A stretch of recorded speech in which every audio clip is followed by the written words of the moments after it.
What if I told you that the very thing holding you back, your mind's endless web of insecurity and doubt, is actually a hidden doorway to freedom? Fear isn't your enemy. It's a signpost, lighting up the exact places where you're meant to grow, evolve, and find true peace within. This isn't just some comforting idea. It's the core of Stoic wisdom, taught by great minds like Marcus Aurelius, who reminds us that it's never the events themselves that disturb us, but how we choose to interpret them. In this journey, we'll confront the paralyzing grip of fear and unravel how it hides behind self-doubt and hesitation. But instead of running from it, we'll learn to stare it down, transforming that silent, crippling voice into a call to action. Courage isn't the absence of fear. It's the bold decision to move forward regardless. By weaving together 10 powerful Stoic secrets, you'll discover how to zoom in on fear as an opportunity, strip away the exaggerations your mind creates, and convert that anxiety into purposeful movement. You'll learn to live fully in the present moment, challenge your limits daily, and rewrite insecurity into practical challenges you're eager to conquer, not waiting for courage to strike, but forging it with every step. Most importantly, you'll begin to see that your greatest battles exist not in the world around you, but inside your own mind. And by surrounding yourself with uplifting influences, maintaining clarity, and committing to steady, unwavering practice, you'll unlock true freedom and personal growth. Action, not stagnation, is the remedy, and transformation isn't a distant goal, but the path you walk every single day. This isn't just philosophy. It's a call to destroy the chains of your mind's insecurity and claim the peace that's been waiting within you all along. Are you ready to take the first step? If this is making sense to you so far, like the video and share it with someone who needs to hear this. It's a small act, but sometimes a small spark is all it takes to ignite a profound change. We've set the stage for a transformation, understanding that fear isn't a wall, but a doorway. Now let's unlock the practical tools that Stoicism offers to dismantle the mental chains of insecurity and claim the peace that's been waiting within you all along. These aren't just abstract ideas. They are powerful, actionable secrets to reshaping your mind and your life, turning every challenge into an opportunity for growth. 1. Reframing fear as a compass for growth. For most of us, fear is an unwelcome guest, a sudden jolt that tells us to retreat, to avoid, to stand still. We interpret it as a sign of danger, a warning to turn back. But what if we've been reading the map all wrong? What if fear isn't a red stop sign, but a directional arrow, pointing precisely to where our greatest growth lies? Stoicism invites us to radically reframe our relationship with fear. Instead of letting it paralyze us, we can learn to see it as an invaluable compass. When you feel that tightening in your chest, that surge of adrenaline, don't immediately recoil. Pause. Ask yourself, what exactly am I afraid of here? What aspect of myself, my abilities, or my future is this fear illuminating? Often, the fear isn't of the thing itself, but of a potential outcome. Failure, judgment, discomfort, loss of control. It's not the public speaking event that scares you, but the judgment of the audience. It's not starting a new business that terrifies you, but the risk of it failing and what that might mean for your self-worth. When we approach fear with this curiosity, we gain incredible insight. We realize that fear frequently points to our attachments, to approval, to comfort, to certainty. And it's in detaching from these externals and focusing on what is within our control, our effort, our character, our response, that true Stoic freedom begins. Marcus Aurelius reminds us, if you are pained by any external thing, it is not the thing that disturbs you, but your own judgment about it. And it is in your power to wipe out this judgment now. This applies directly to fear. The external event might be challenging, but it's our internal judgment, our projection of catastrophe, that causes the distress. So, the next time fear whispers its doubts, instead of letting it dictate your path, use it as a spotlight. Let it show you the precise areas where you need to cultivate courage, where you need to build new skills, where you need to practice resilience. The fear of confrontation? It might be pointing to a need to develop clearer communication. The fear of taking on a new responsibility? It could be highlighting an opportunity to expand your capabilities. By leaning into these fears, by consciously stepping into the arena they mark out, you don't just overcome a hurdle. You grow into a stronger, more capable version of yourself. Fear isn't your enemy. It's a challenging, but ultimately benevolent guide, showing you the exact lessons you need to learn. 2. Dissecting exaggerations with the dichotomy of control. Our minds are incredible storytellers, and unfortunately, they often specialize in tales of disaster. When faced with uncertainty, it's remarkably easy for our imagination to spin out of control, painting vivid, catastrophic scenarios that bear little resemblance to reality. This mental habit of catastrophizing, of exaggerating potential threats, is a primary source of anxiety and inaction. We convince ourselves that the stakes are impossibly high, the consequences unbearable, and the task insurmountable. This is where the Stoic principle of the dichotomy of control becomes a superpower. Taught profoundly by Epictetus, this principle is deceptively simple. Distinguish clearly between what is within your control and what is not. Your thoughts, your judgments, your intentions, your actions, these are within your control. Everything else, other people's opinions, external events, outcomes, the past, the future, is not. Think about a common modern anxiety, a looming performance review at work. Your mind might start spiraling. What if I get a bad review? What if my boss thinks I'm incompetent? What if I get fired? How will I pay my bills? My life will be ruined. This is a cascade of exaggerations, piling up worst-case scenarios. Applying the dichotomy of control, you would pause and dissect this. What is truly within your control regarding the performance review? You can control your preparation, your attitude, your effort in your daily tasks, how you present your achievements, and how you receive feedback. What is not within your control? Your boss's subjective opinion, the company's financial situation, how colleagues perform, or whether the review leads to a promotion or even dismissal. By meticulously separating these elements, you instantly strip away the layers of exaggeration. The fear of getting fired, for example, is outside your direct control in terms of the outcome. But your response to that possibility, continuing to do your best work, updating your resume, networking, is entirely within your power. Suddenly, the amorphous, overwhelming dread transforms into a set of manageable actions and an acceptance of what lies beyond your influence. This practice doesn't mean you ignore potential problems. It means you confront them soberly without the added drama of your imagination. It allows you to redirect your energy from futile worry about the uncontrollable to productive effort on the controllable.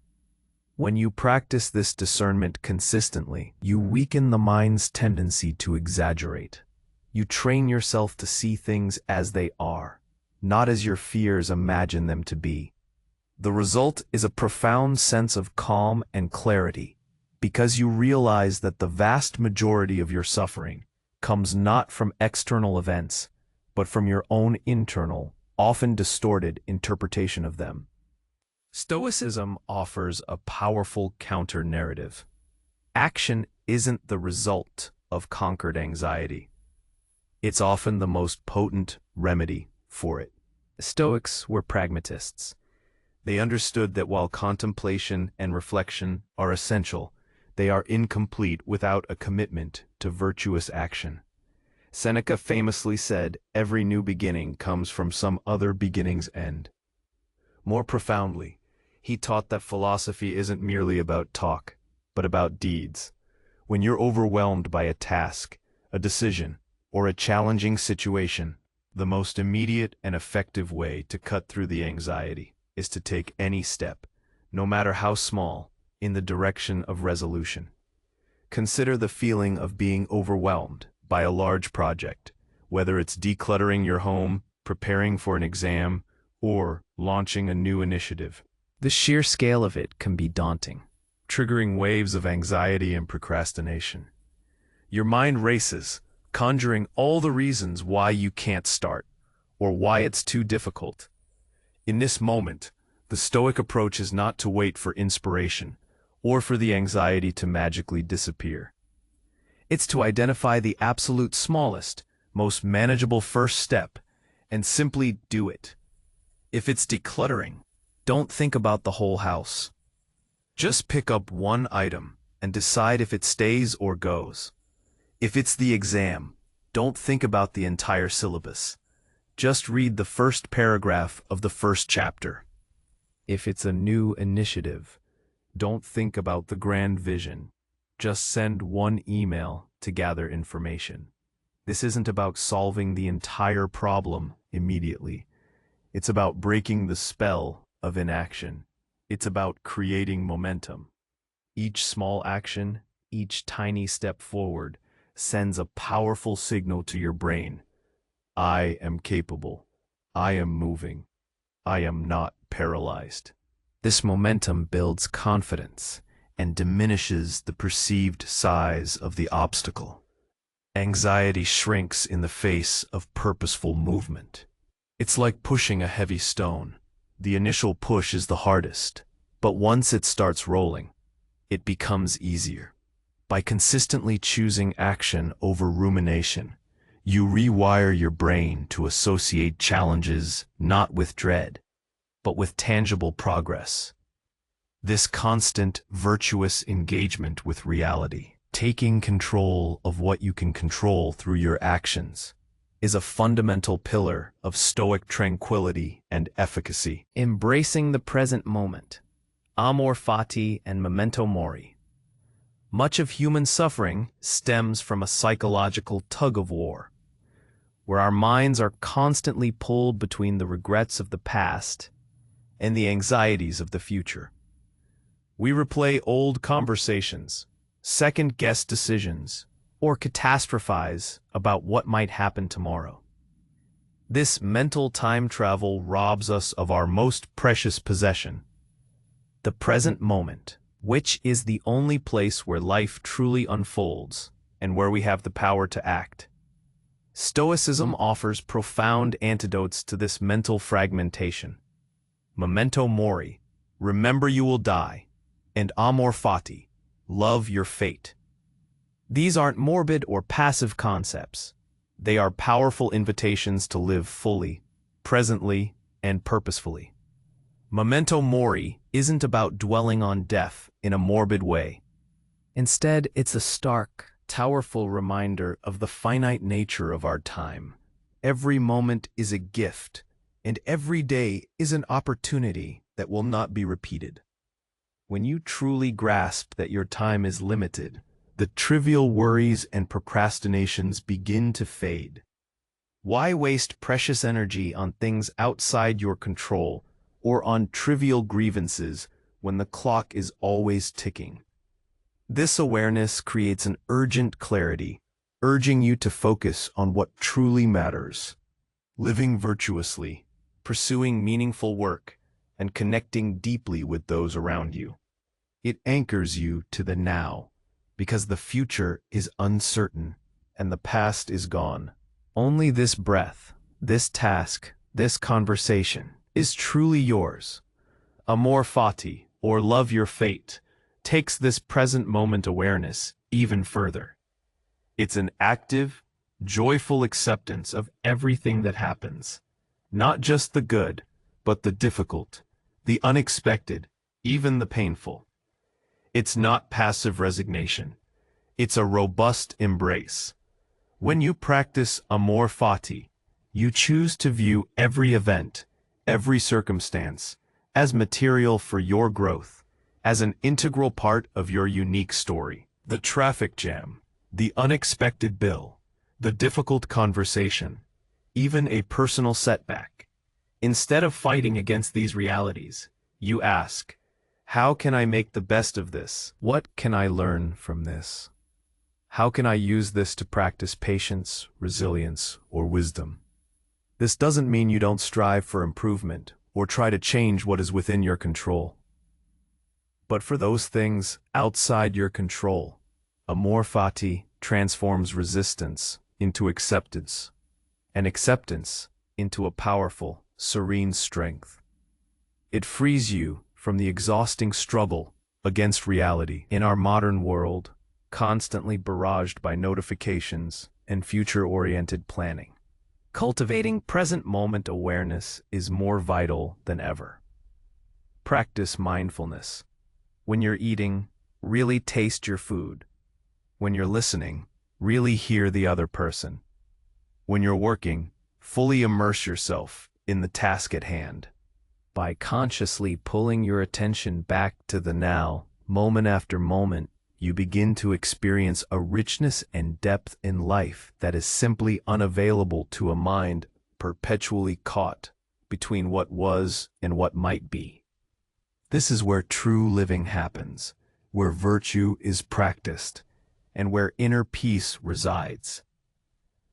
5. Daily challenge and exposure to discomfort. The forge of resilience.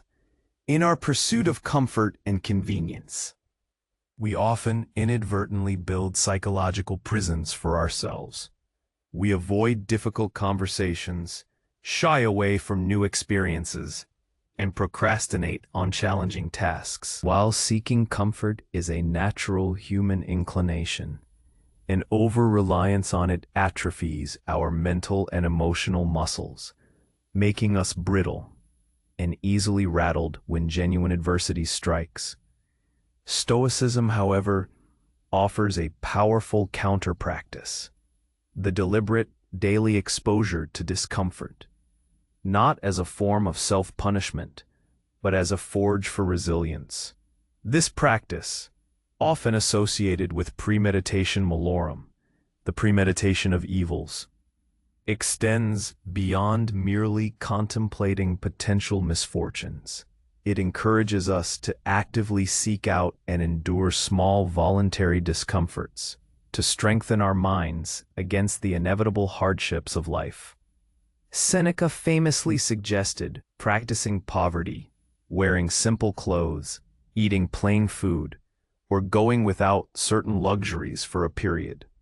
In our modern context, this translates into deliberately stepping outside our comfort zones in various small ways.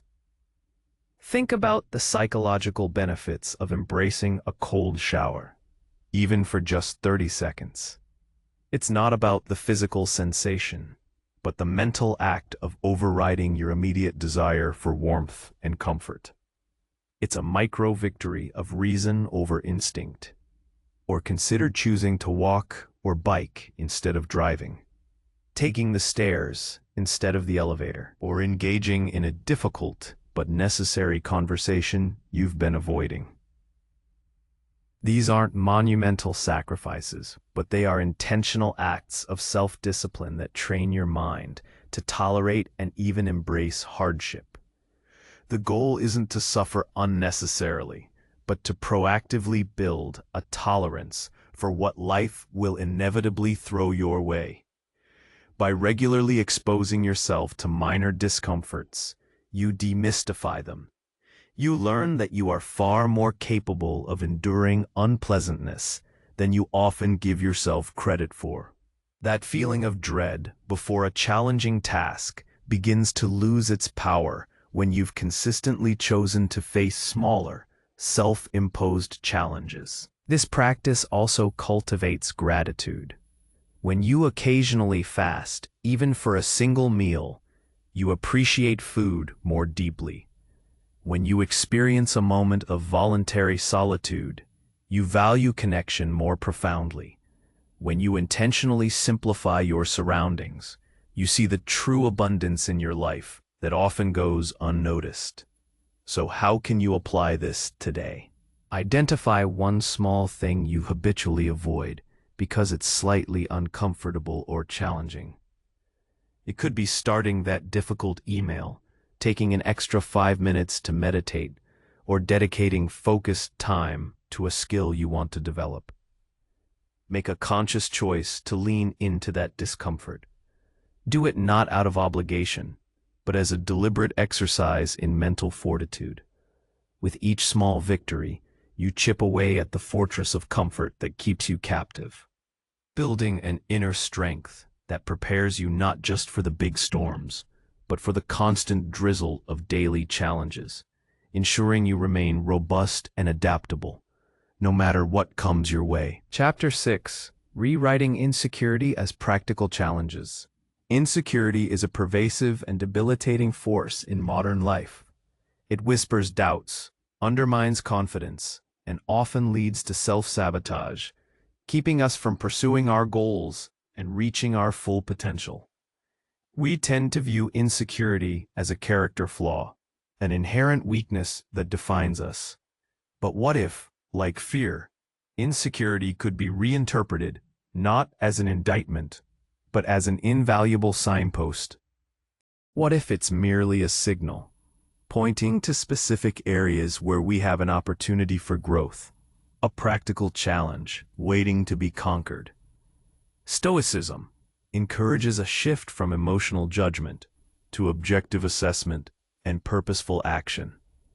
Instead of internalizing feelings of inadequacy as "I am not good enough," we can learn to translate them into actionable questions. What specific skill or knowledge do I feel deficient in? How can I acquire or improve it?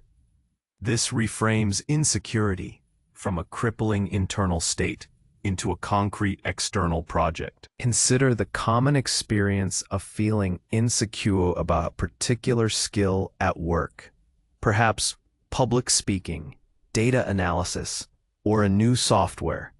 The usual response is often avoidance, hoping no one notices, or a paralyzing self-criticism. A Stoic approach, however, would be to acknowledge the feeling, then strip away the emotional baggage and look at the underlying reality. The insecurity isn't about you as a person. It's about a gap between your current capability and the desired capability. This gap is not a flaw. It's a target for improvement. So, how do you rewrite this insecurity? First, pinpoint it with precision. "I feel insecure about public speaking" is too broad. Break it down. "I feel insecure about structuring my arguments clearly." Or, "I feel insecure about maintaining eye contact." Or, "I feel insecure about managing my nerves before a presentation." Once you have a specific, tangible challenge, you can then devise a practical plan to address it. This might involve taking an online course, seeking out a mentor, practicing in front of a mirror, joining a Toastmasters club, or simply committing to giving one small presentation a week. The key is to treat it like a skill acquisition project, not an emotional battle. You wouldn't feel insecure about not knowing how to speak a foreign language. You would recognize it as a skill you haven't yet learned, and then you'd seek lessons. Apply the same objective perspective to your areas of insecurity. By consistently transforming these internal feelings of inadequacy into external, measurable challenges, you do more than just develop new skills. You fundamentally change your relationship with yourself. You build self-efficacy and confidence through concrete achievement. Each time you face an area of insecurity and actively work to improve it, you prove to yourself that you are capable of growth, that your limitations are not fixed, and that not enough is simply an invitation to become more. This is how you convert the silent, crippling voice of insecurity into a powerful call to purposeful action, mastering your judgments. If there's one central fortress in Stoic philosophy, it is the concept of the inner citadel, a term vividly employed by Marcus Aurelius. This citadel is not a physical place, but the unwavering strength and autonomy of your mind, your faculty of reason. It is the only thing truly immune to external attack, the ultimate refuge against life's uncertainties. The Stoics understood that while external events are often chaotic and beyond our control, our inner world, our thoughts, beliefs, and judgments about those events is entirely our own domain. The essence of cultivating this inner citadel lies in mastering your judgments. As Epictetus taught, it's not what happens to you, but how you react to it that matters. Most of our distress doesn't come from the event itself, but from the subjective interpretation and emotional labels we attach to it. A traffic jam, a critical comment from a colleague, a missed opportunity. These are neutral events. It's our judgment of them as terrible, insulting, or catastrophic that causes our suffering. Consider a common scenario. You send an important email and don't receive an immediate reply. Your mind might jump to conclusions. They're ignoring me. They don't value my input. I must have said something wrong. These are judgments, not facts. The fact is simply that an email was sent and no reply has been received yet. By attaching negative judgments, you willingly inflict anxiety and self-doubt upon yourself. Cultivating your inner citadel means developing the discipline to pause before reacting emotionally. When faced with an external event or a challenging situation, ask yourself, what is this really? Am I adding layers of interpretation, emotion, and personal narrative that aren't inherently part of the event itself? This practice of suspending judgment, or at least questioning your initial, often automatic judgments, is incredibly liberating. It allows you to see things more objectively, stripping away the emotional baggage that clouds your perception and fuels your suffering. Marcus Aurelius, despite being the most powerful man in the world, regularly reminded himself to preserve his inner peace by guarding his judgments. He recognized that external power meant little if his inner world was a slave to fear, anger, or despair. He sought to maintain a calm, rational perspective, accepting what could not be changed and acting virtuously on what could. Building your inner citadel is an ongoing practice. It involves consciously choosing your responses, rather than being swept away by automatic reactions. It means taking responsibility for your mental landscape. When you consistently practice detaching from external validation, from others' opinions, from the outcomes of events, and instead focus on the purity of your intentions and the integrity of your actions, you fortify this inner fortress. You become less vulnerable to the unpredictable currents of the world, finding a deep, unshakable peace that originates not from the absence of trouble, but from the unyielding strength within your own mind. 8. The power of virtuous company and mentorship. We are, to a significant extent, products of our environment, and perhaps nothing influences our character and trajectory more profoundly than the company we keep. The people we surround ourselves with, their attitudes, their values, their habits, subtly yet powerfully shape our own. Stoicism, far from advocating for isolated self-improvement, recognized the immense power of community and mentorship in the pursuit of virtue. Seneca eloquently stated, "Associate with those who will improve you, and we should choose a man who is pleasing to God and also to himself, if we would choose a man who is worthy of admiration." In an age saturated with superficial connections and constant digital noise, the deliberate cultivation of virtuous company is more critical than ever. Think about the impact of spending time with individuals who are constantly complaining, who are consumed by gossip, or who perpetuate cynicism and victimhood. Their negative energy is contagious, slowly eroding your own optimism, motivation, and commitment to growth.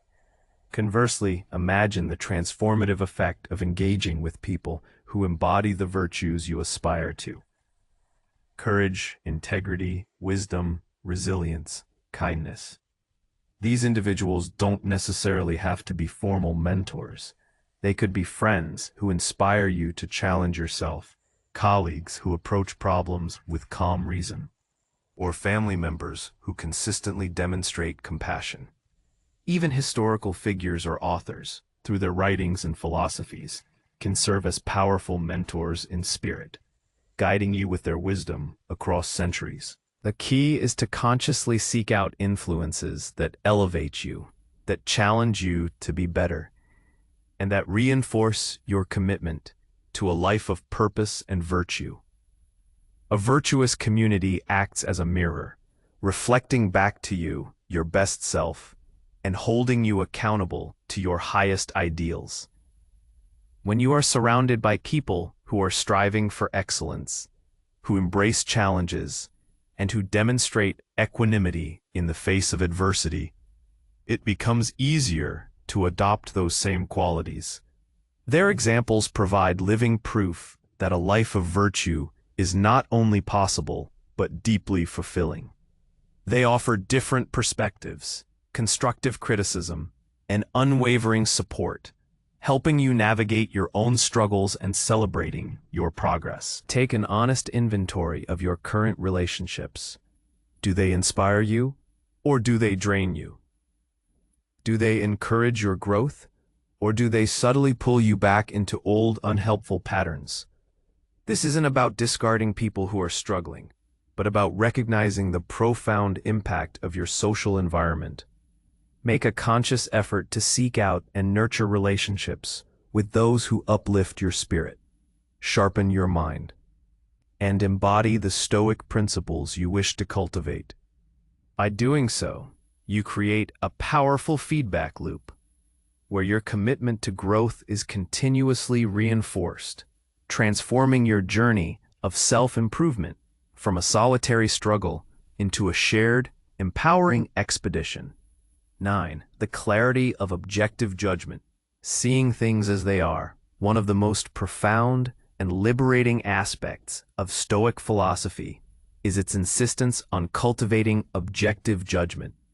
Our minds, left unchecked, are masters of distortion. We filter reality through the lenses of our emotions, desires, biases, past experiences, and future anxieties. This subjective overlay rarely reflects the true nature of things, leading us to misinterpret situations, overreact to minor irritations, and suffer unnecessarily. The Stoics recognize that much of our distress comes not from the external world itself, but from our personal, often exaggerated interpretations of it. To practice objective judgment is to strive to see things as they are, not as we wish them to be, or as our fears tell us they are. Marcus Aurelius frequently urged himself to strip things down to their bare essence. Run over in your mind how many doctors, when they died, knitted their brows over their patients. How many astrologers, when they died, forecast the deaths of others. How many philosophers, when they died, were endlessly discussing death and immortality. He was seeking to see these roles for what they truly were, human beings, subject to the same mortality as everyone else, despite their pretensions. Think about a common modern annoyance: slow internet. Our subjective judgment might instantly label it frustrating, unacceptable, ruining my workflow. But objectively, what is it? It is a temporary reduction in data transfer speed. It's an inconvenience, yes, but does it truly ruin anything? Is it unacceptable in the grand scheme of things, or merely a deviation from our preferred, comfortable state? By asking, what is it really, we detach from the immediate emotional charge. This practice is incredibly powerful in managing emotional responses. When someone criticizes you, your initial subjective judgment might be, they're attacking me. They think I'm worthless. But an objective judgment would be, this person uttered a series of sounds or wrote a set of words. That is all. Whether those words reflect truth or malice or their own insecurity is something you can investigate after you've stripped away the immediate emotional response. The crucial step is not to immediately internalize or react to the subjective overlay, but to analyze the objective fact. By consistently applying this filter of objectivity, you begin to see patterns in your own thinking. How often you add unnecessary drama, how frequently you take things personally, how easily you allow minor inconveniences to escalate into major sources of stress. This clarity allows for more rational decision-making and a more peaceful mind. It also helps you differentiate between what is genuinely harmful and what is merely a perceived slight or a temporary setback. The goal isn't to become emotionally cold or indifferent, but to gain control over your emotional reactions by first gaining control over your initial interpretations. It's about cultivating a mind that can observe reality with a calm, discerning eye, free from the distortions of ego and impulse. This objective clarity is a cornerstone of Stoic wisdom, enabling you to respond to life's challenges with composure, effectiveness, and a profound inner tranquility. 10. The unwavering practice of philosophy as a way of life. Finally, and perhaps most crucially, Stoicism is not merely a set of intellectual concepts to be studied. It is a philosophy to be lived, a daily practice, a way of being. Reading Seneca or Marcus Aurelius offers profound insights, but these insights remain dormant, purely theoretical, unless they are consistently applied to the messy, unpredictable reality of everyday life. Just as an athlete doesn't become strong by reading about exercises, but by performing them, a Stoic doesn't build resilience by contemplating virtues, but by actively practicing them. This unwavering practice is the engine of true transformation. It's the commitment to integrating Stoic principles into every decision, every reaction, every interaction, hour by hour, day by day.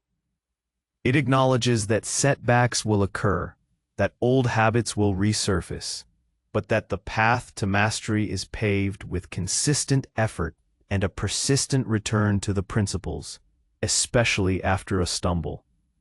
Consider the daily rituals that anchor this practice. A morning routine might involve premeditatio malorum, mentally preparing for potential challenges of the day, thinking about how you will respond with virtue, perhaps anticipating a difficult meeting or an annoying commute. This isn't about inviting negativity, but about inoculation. It's about mentally rehearsing resilience before the actual test. An evening reflection, perhaps through journaling, is equally vital. Seneca and Marcus Aurelius both practiced this. Review your day. Where did I act virtuously? Where did I falter? What judgments caused me distress? How could I have responded more effectively, more rationally, more compassionately? This self-examination isn't about self-flagellation, but about honest assessment and continuous learning. It's about building a feedback loop for growth. Throughout the day, moments arise for pop quizzes. An unexpected delay, a frustrating interaction, a moment of self-doubt. These are not annoyances. They are opportunities to immediately apply the principles. Is this within my control? What is the objective reality of this situation? How can I respond with patience, courage, or wisdom right now? This active engagement with the world, always seeking to align your actions with your reasoned principles, is what converts abstract philosophy into lived wisdom. The unwavering practice is also about patience and perseverance. You won't become a Stoic sage overnight. There will be days when your emotions get the better of you, when you succumb to old patterns of anxiety or anger. The key is not perfection, but persistence.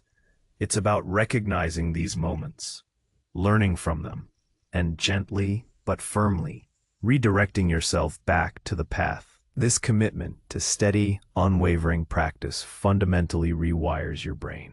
It transforms your default mode from reactive and emotional to reflective and purposeful.